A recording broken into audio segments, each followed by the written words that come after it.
and we have that judgment scene of it, that it has more of a finish.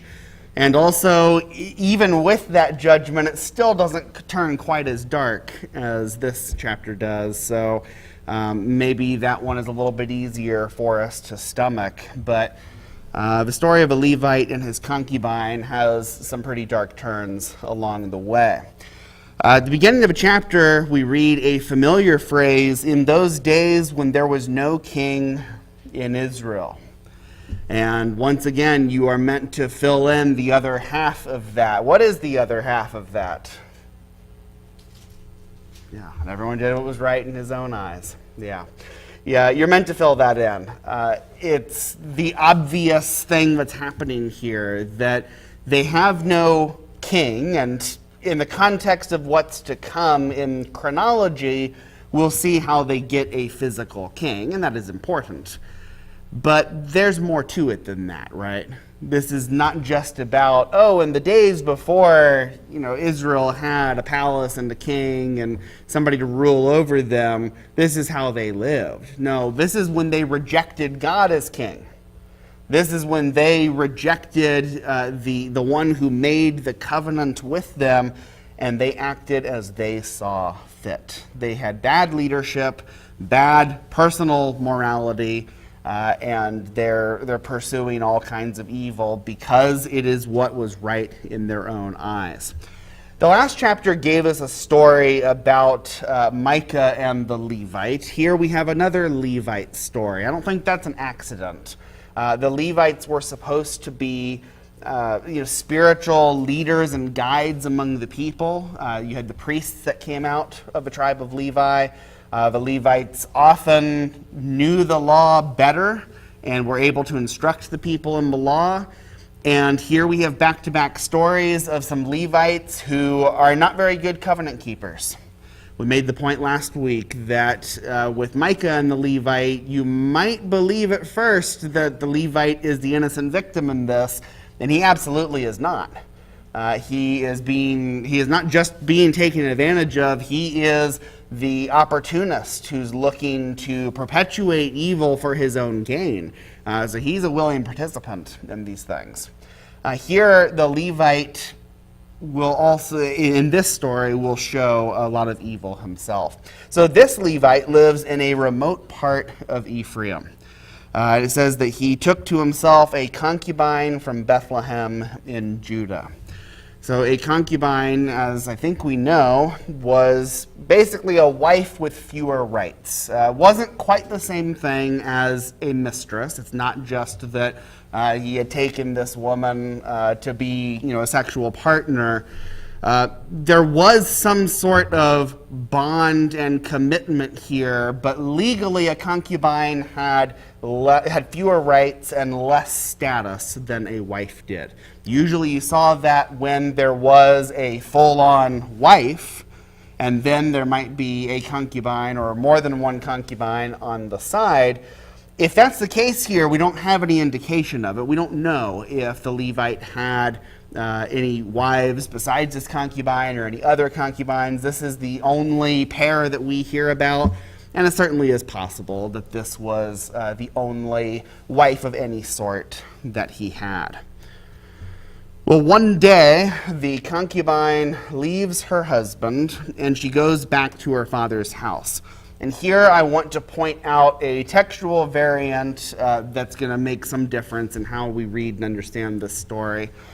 Most of our translations, including what I'm reading from in the ESV, in verse 2 it says, "And his concubine was unfaithful to him."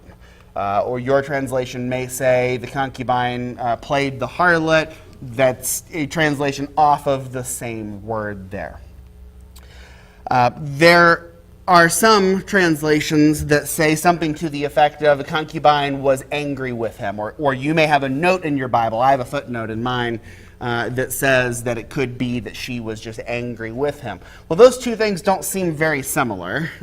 Is she cheating on him? Is she unfaithful to him? Or did they have an argument? The Hebrew word that we have in most of the manuscripts is that she was unfaithful to him. But there is something odd about that contextually. If she were unfaithful to him, you would expect that he would have divorced her or kicked her out or had gone through those proceedings that a man could go through in those days, and that she might end up back at her father's house, but her father may or may not accept her if that is the case. It seems that she has left of her own accord here, which is not impossible, but is at least odd. The reason why some translations have the phrase that she was angry with him is that's based off of the Septuagint and some of the older Latin manuscripts that we have that read it that way, that she was angry with him and so she left. The thing about that is those two Hebrew words look very similar to each other. So the Septuagint, that's the Greek translation of the Hebrew Old Testament, is taking the position that that was a scribal error, that always should have been that she was angry with him, and so she left. And contextually, that does seem to make some sense to me. It is a little easier to imagine her being angry or them having an argument, and so she willingly storms off to go to her father's house. But ultimately, it's a hard thing for us to know because it's just a weird spot textually. And either way, the rationale here is that they are separated for a time, either due to unfaithfulness or due to an argument. Anybody have any questions or comments about that in particular? Okay. So, like I said, I kind of like the idea that she was angry with him and think that fits very well contextually. But either way, the important part is that there was a separation. She has left his house, gone to her father's house, and they are apart from each other for 4 months. That is a pretty significant length of time. You know, we see a married couple who have split up and are away from each other for that long because of an argument or because of some incident that has happened, some unfaithfulness. We see things on the rocks. We see that this is heading towards a permanent split, toward a divorce, toward something that is very final. But we are going to see the Levite make some efforts to get her back. So 4 months later, the Levite goes to try to reconcile with her, and he comes with his servant, with some donkeys for them to ride on, some supplies, and he gets to his father-in-law's house, and he is very happy to see the Levite. He's very happy to see his son-in-law. No doubt it was a difficult and dishonorable thing for a marriage to end in divorce, and this is not what the father wants to see for his daughter, that she has not been able to make it in this marriage. Who is she going to marry now? Nobody's going to want to take her. That's not something that was culturally accepted at all. And so there's been a disaster here in their marriage and in their family, and he's very happy to see that his son-in-law has come to try to make amends. So he extends hospitality to him. He says, come on in. Let's eat, let's drink, let's, have a good time. Let's try to spend some time working on this and dealing with this. And for 3 days, we see probably a normal level of hospitality that makes a lot of sense. On the 4th day, the Levite is ready to leave. It seems that the problem is resolved or resolved enough, and he and his wife, or concubine rather, are ready to leave and to go back home. But this is where the story gets a little weird and hard to explain. Because the father says, don't go. Stay here a while longer. Let's eat and drink some more. And so they continue their feasting and their I don't know, at some point in time you start getting words like carousing coming up, but it's hard to know exactly what the impetus for this is. And so they spend the fourth day celebrating and feasting, and now it's getting too late in the day. And so the father says, stay the night, you can leave tomorrow. And on the fifth day, they wake up and they're ready to go, and the father says, don't go. Stay here, eat and drink a while. And I don't know. I struggle to make like a hardline statement on what exactly is happening here, because mainly I just find it weird. This has gone from normal hospitality to at least bordering on excessive, but if we want to try to look at it in a positive light, the father is so overjoyed that his daughter is not going to be stuck as a divorced woman in his home for the rest of her life, but being able to go back with her husband. This is something that he's very happy about, I guess. Anyone have a better explanation or idea for that? Yeah, I don't know. I'm not really sure where else to go with that. It is at least weird. This is not the first weird thing that's going to be in this story. There's a lot of weird things that happen. But on that fifth day, as we said, they wake up, they're ready to go, they're loading up, and the father says, stay a while, eat and drink, and be merry. And so they do until late in the day, and finally the Levite says, no, we really got to go. It's time for us to leave. And so the father's begging him, now it's so late, you might as well stay the night. You can leave in the morning. He says, no, we really need to go. And so they start leaving and start traveling now pretty late in the day. That is going to provide some of the context for why they end up where they end up, because they were within range for maybe a long day's worth of travel, but now they're not going to be able to make it all in one day. They've gotten such a late start. They come up on the city of Jebus, the Jebusites, the city of the Jebusites, which will become Jerusalem. This is not inhabited by the Israelites yet. The day is nearly over, and the man's servant says, let's stop here. Look, it's getting pretty late in the day. Now, why doesn't the Levite want to stop and stay in this city?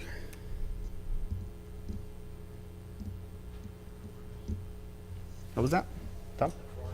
Yeah, they're foreigners. Let's not stay with these foreigners. Who knows what they'll do to us? Who knows whether they will be hospitable to us or whether they're a danger to us? There's no good reason for us to want to stay with these foreigners. That's kind of the subtext of this, that you can't trust these foreigners. They're not like us. He would much rather get to another city that is safer, where the people will treat them better.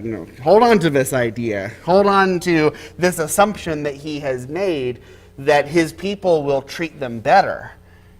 Mark? Jebusites, right? Yes. Weren't they one of the seven that were to be annihilated? Yes.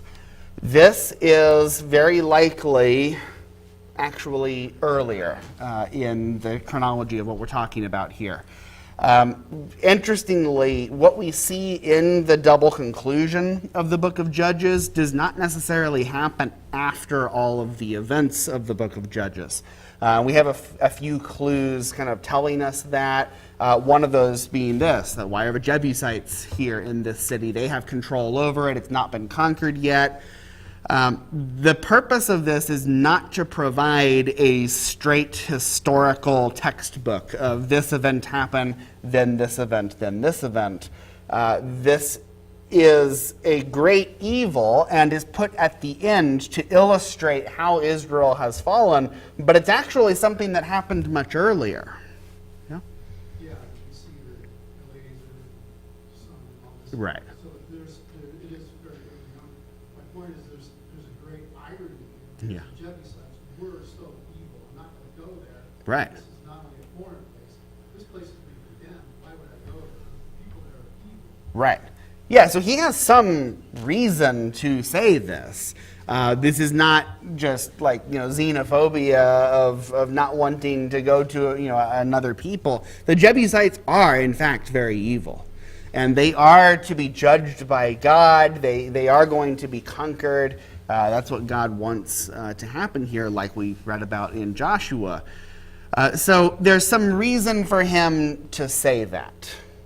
Still, there is some irony involved, because he is skipping over this city to get to a safer city of his own people. Let's get to an Israelite city like Gibeah or Ramah, and one of those cities will be much better for us to stay the night in. Obviously, that's not at all what happens. It's hard to imagine how it could have gone worse than it did. I don't know what the Jebusites could have done to them that would have been worse than what the people of Gibeah did to them. So it goes to show that this isn't just a matter of these people are wicked and the Israelites are so good. The Israelites have a lot of wickedness as well.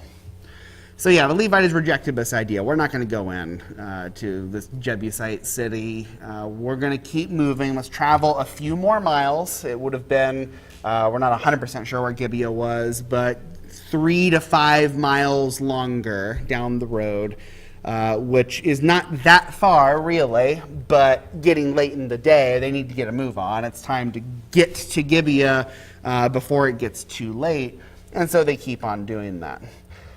The sun is setting.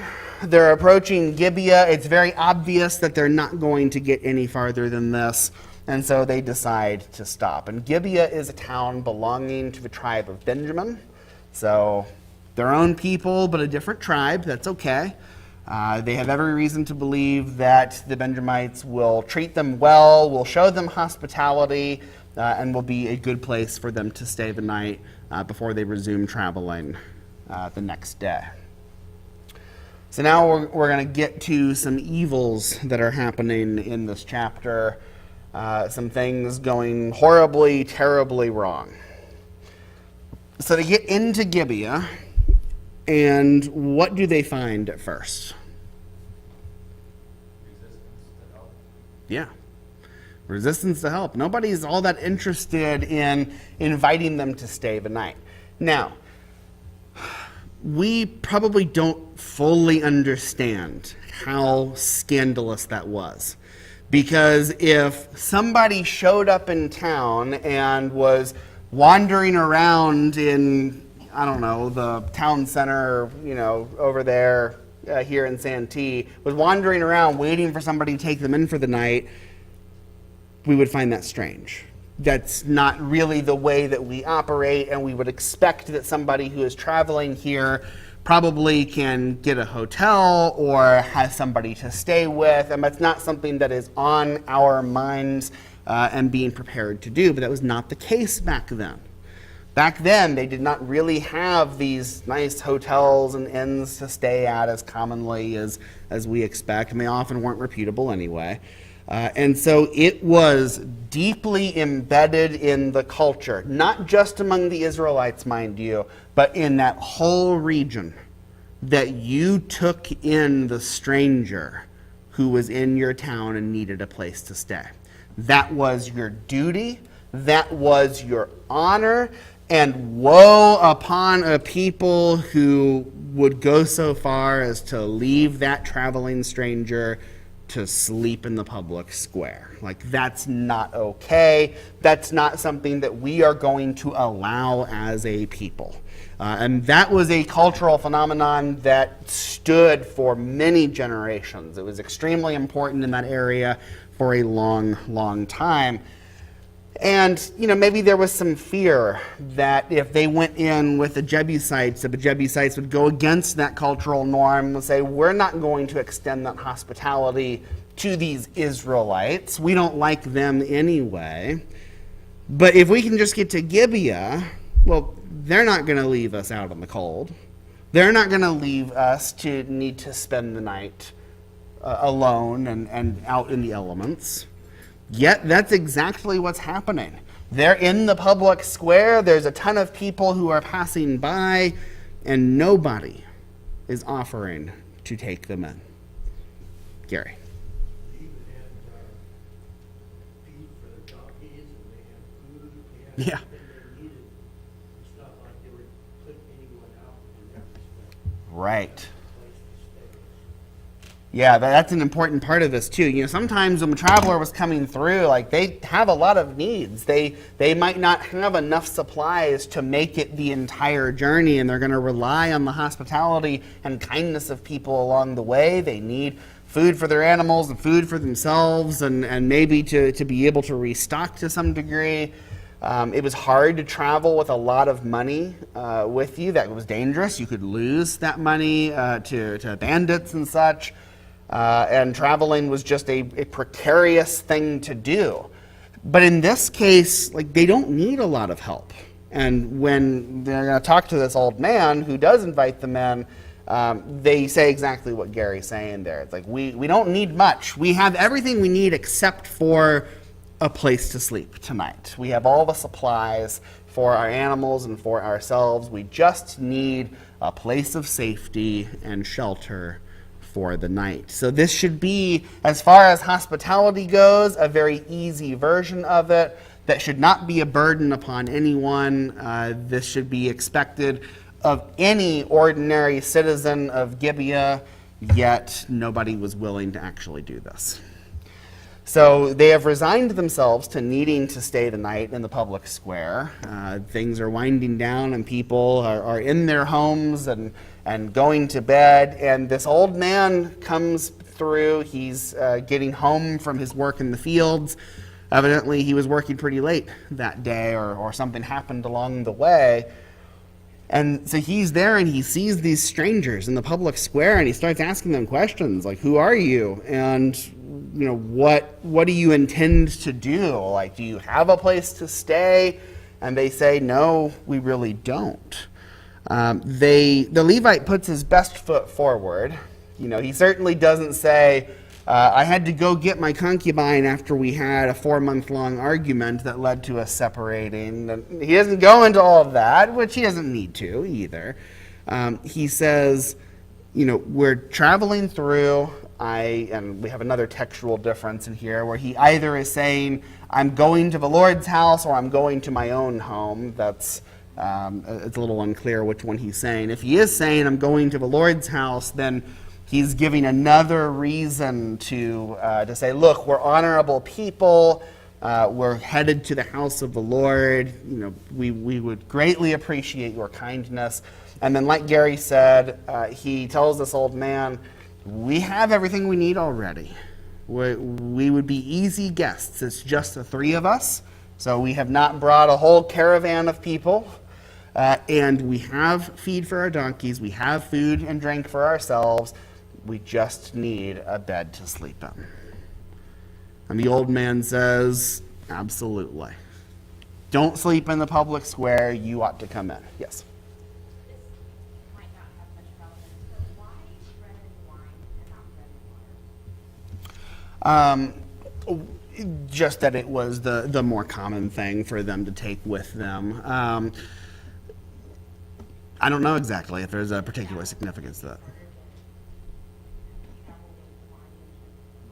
Yeah. Well, so wine could more generally mean any kind of grape juice. And they would bring that in a wineskin with them. Presumably they had water as well. But the point being is we're not going to be asking anything of you. Like we have more than just the bare minimum of what we need even. We have our bread, we have our wine, we have the feed for our donkeys. Like we're not going to bother you tonight. We're going to be easy guests. I'm not sure beyond that necessarily. But the old man is more hospitable than that, because it seems like even though they do have these supplies, that he provides for them anyway. It says that he supplies feed for their donkeys, and he gives them food and drink, and they are staying up all eating and celebrating together. And we have another case of them kind of spending their time feasting and celebrating like we saw with the father-in-law before. He also washes their feet, another good sign of hospitality. Generally would have been expected, though you can see the Levite making that effort to not be trouble. The old man is still showing them every form of hospitality that he can. So this is what they expected. This is why they went to Gibeah, right? Because we're going to be treated this way. There are going to be people who have enough sense of duty toward their fellow man, toward their fellow Israelites, that they'll be willing to show us as hospitality. Yeah, Aaron. The old man is also from Ephraim, which is the tribe of Levi. So, it's possible it's just an indication of how, fragmented the tribes were, how willing they were to help somebody from another tribe other than their own. I missed that. When the reason I'm looking down is I'm like, that's right. He is from Ephraim, and that is possibly an indication of that fragmentation, because this is a Benjamite city, and maybe the Benjamites aren't so willing to help out these other people. But the old man either recognizes that, yes, this Levite is from Ephraim. He does ask him, so he's been able to. Yeah. So they found some point of connection there. And maybe that's all that it took at that point. That's an interesting note for sure. I had glossed over that. Okay, so far so good, generally speaking. We've had some weird things happen, but we've gotten to a better end in that there's hospitality, they have their safe place to spend the night. This old man has done what they expect that he will do. But then, they're having this lovely time eating and drinking and feasting and celebrating, and we get to a scene like we saw in Sodom back in Genesis, where the men of the city surround the house. They're beating on the door. It specifically calls them worthless fellows here, and I can't help but agree. They are some worthless people with the way that they are acting and how evil their hearts are. And they say, bring out the man who came into your house, and we've got nice euphemistically said, that we may know him. And that means so that we may rape him, is what that is. So this is not pleasant at all. Lots of people saw that the Levite was there, that his concubine and his servant were there, but they've taken a keen and particular interest in the Levite himself, and they want him pushed out into the street so they can do what they want with him. And of course, the old man is horrified by this. You can't do this. And part of hospitality was that you were responsible for the safety and the provision of your guests. That you're taking some responsibility to watch out for them and to provide what they need. And so just like you would protect somebody in your family who lives in your home, you're going to protect your guest who lives in your home, at least for that night, as well. And so the old man is begging them, do not act so wickedly. And he comes up with a better plan instead. And it's not better at all. There's nothing better about this. It's just as horrifying, more horrifying, that he's come up with this as the better solution. He's starting off so well. It's like if you could end that sentence halfway through. No, my brothers, do not act so wickedly, since this man has come into my house. Do not do this vile thing. And then please stop there. Just let it be done. That is the statement that you need to make. But what he says instead is verse 24, behold, here are my virgin daughter and his concubine. Let me bring them out now. Violate them and do with them what seems good to you. But against this man, do not do this outrageous thing. Okay, if we're talking about outrageous things, excuse me. This is outrageous. This is hard for us to understand. I don't know. We can spend a lot of time trying to come up with reasons why this was an option for him. It's really just outrageous, is what it is, that he thinks that this is a better option. clearly he views his duty of hospitality as being primarily toward the man, toward the Levite, because he thinks that it is better to give up his own daughter and to give up the Levite's concubine. But there's nothing in the covenant that would lead them to believe that. The duty of hospitality was not a man-centered thing, and this should never have been acceptable in the first place. Dave, you got something for us? Yeah. I think this shows the character of this Levite. That you notice at the beginning of this chapter, it says there was no king in Israel, but I suspect there was no spiritual king either. Yeah. You know, there were people who recognized sin by Mhm. the man that lived in the house. Yeah. But it's like they're sitting on a boat and they're sinking, so they sacrifice a couple people to get Right. the boat floating. So Yeah. and that was against God's will. If you look at Acts 7, Moses says Moses clearly was supposed to, when he saw them suffer back in Egypt, he defended them and avenged them. He took care, I mean, people were supposed to do that. They weren't supposed to just, you know, Right. it kind of makes you see his character. Yeah. Maybe that's why she did what she did, not that it's right. Right. Why she left. Yeah. If a text is that they were angry, if she was angry with him, I can't possibly imagine why that would have happened. You know, what could she have been angry about? Right? Yeah. Clearly, he doesn't have a lot of care toward her, so that's a good point there for sure. Those guys are guilty. Oh yeah. People banging on the door. Yep. The old man and Levi. Yeah. I guess the only one at this point, except for her adultery, not adultery, sorry, her sin, sexual sin, Mhm. was them. They're the ones that Yeah. were guilty. Right.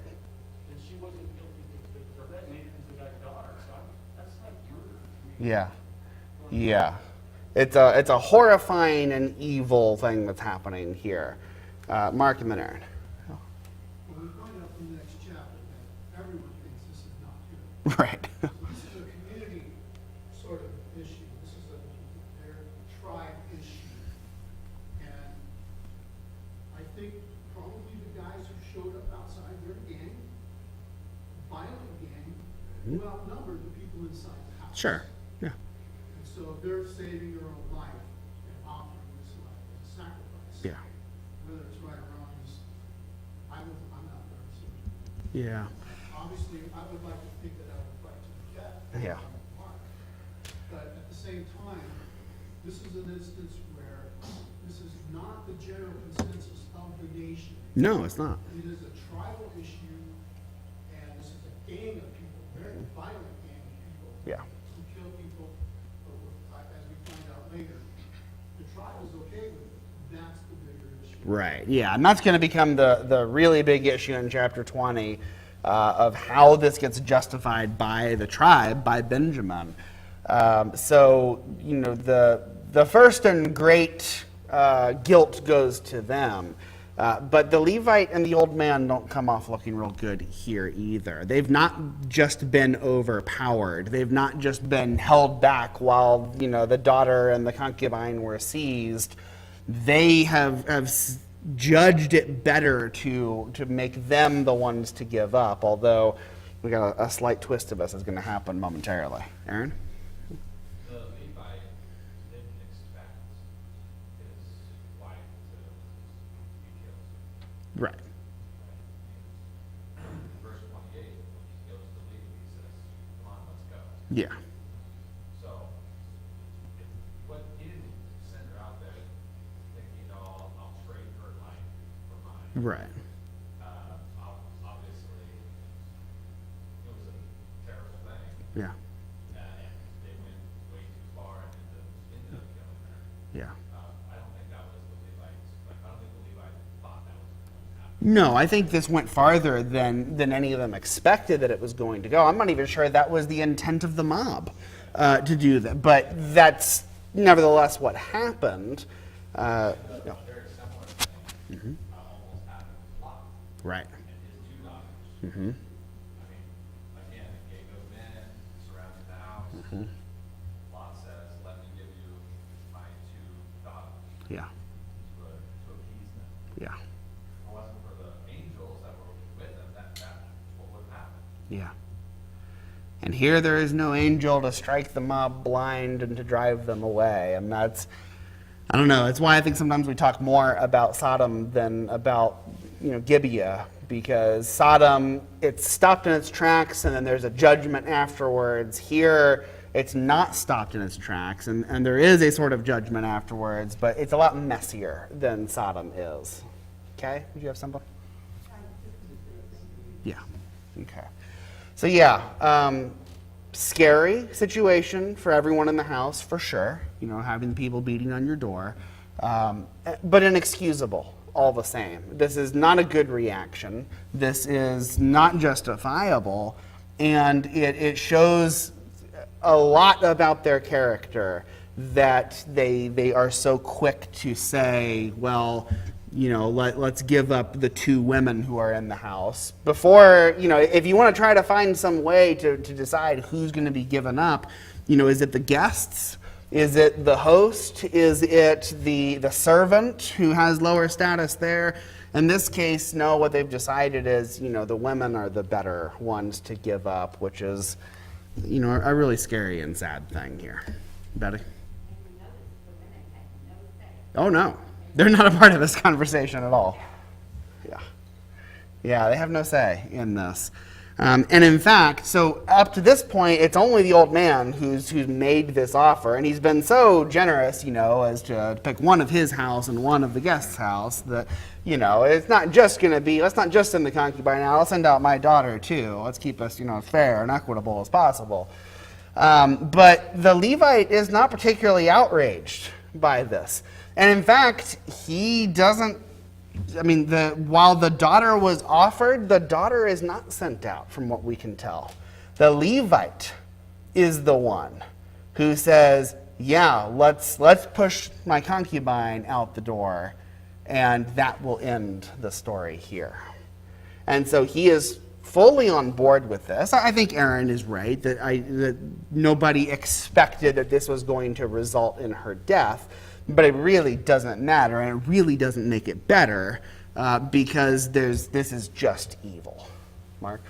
This isn't long after Deuteronomy. These guys know the law, Yeah. that this gang is committing a crime. They know that. Mm-hmm. So I think Brent's point and the questions that he asks here is just to illustrate how far down the path you're Yeah. already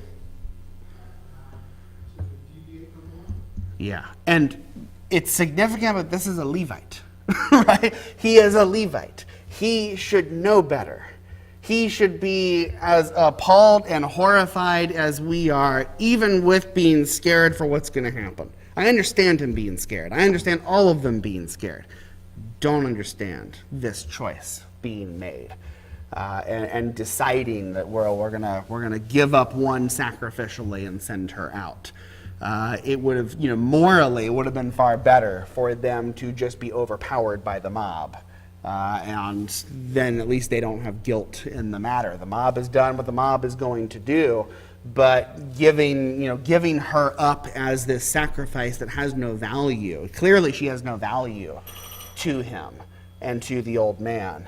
It's only that the Levite and the old man have this value that makes this very, very shocking. So, yeah, the crowd, the mob, rapes and abuses her all night. They discard her in the morning as the sun rises. Surely the people of a town heard this. And nobody stops this all night long. Nobody, does anything to fix this situation. And from what we can tell, after they've done this, the old man and the Levite and the servant, they just go to bed for the night. I mean, whew. I can't imagine. Yeah, well, take her and I'm feeling pretty sleepy. Time to go to bed. I don't have words for this. Like, this is not good on any level. There's no justification for any of this. And so, as the morning light has come, she drags herself over to the doorstep. not even able to, knock on the door to get in or to try to open the door. She's collapsed there on the doorstep. He opens up a door, the Levite opens up a door, and he's like, well, time to go. There's no, indication that he's trying to check on her, tend to injuries, asking if she's okay, nothing. He says, what is it exactly that he says? I'll go find it. He says, get up, let us be going. I'm not sure if I could word it like that on as a normal road trip. We're getting ready to go and tell Lauren, get up, let's be going. That already sounds a little abrupt, right? Much less when she's been brutalized in this way, when she's been, very horribly mistreated all night long. And as was mentioned earlier, she doesn't respond because by this time she's dead or dying, but probably just dead by this point. And so what else is there to do but, he picks her up and puts her on the donkey and just starts traveling down the road. We don't need to worry about anything in town. We don't need to do it. Just time to go. Let's go home. And so he gets back to his home. If she wasn't dead on the doorstep, she's dead by now. I don't think that, I've seen some people, some commentators saying that the Levite kills her here. I don't think the Levite is the one who killed her. I think she was already dead. She clearly was already in rough shape by the end of the night. She was either dead on the doorstep or died along the way. And he takes his knife and divides her limb by limb into 12 pieces and sends her throughout the territory of Israel. Which is, everybody grieves in their own way, but no, that is not how this works. That's not the appropriate way to handle what has happened. And all who saw it, verse 30, said, such a thing has never happened or been seen from the day that the people of Israel came up out of the land of Egypt until this day. Consider it, take counsel, and speak. So why has he done this? Why has he kind of sent body parts throughout Israel?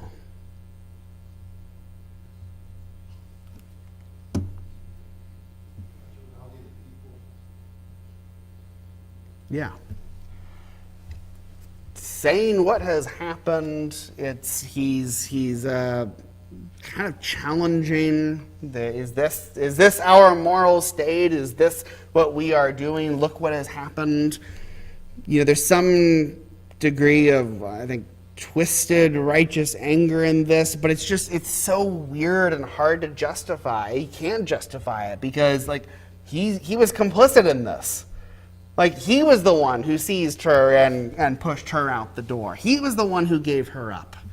It's not that she was taken from him. He gave her up. And then now there are rules in the covenant about what you do with dead bodies. Cutting them up into pieces and delivering them throughout the land is not one of those regulations, believe it or not. So this is not okay. He now has even mistreated her corpse in this way to make this point. It's deeply troubling. Andrea?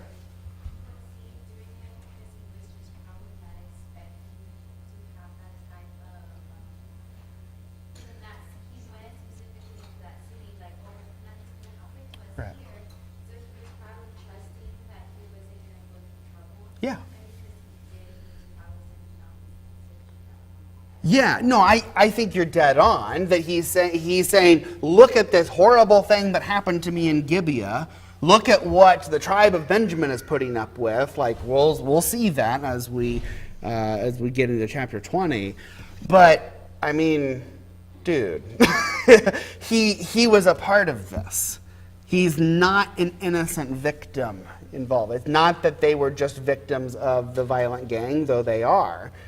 He has not come away from this clean. So I apologize for the ugly nature of the class. I've not really been looking forward to talking about this for 45 minutes today, but the ugliness of it does have a point.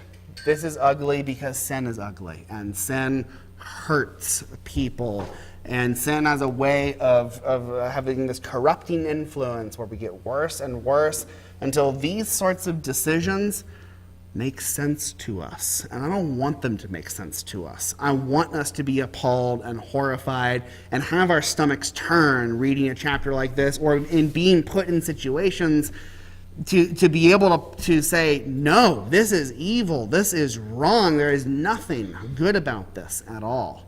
And not just this righteous anger after the fact like he's done. So next week we'll go into chapter 20 and talk about the rest of the nation's reaction to what has happened.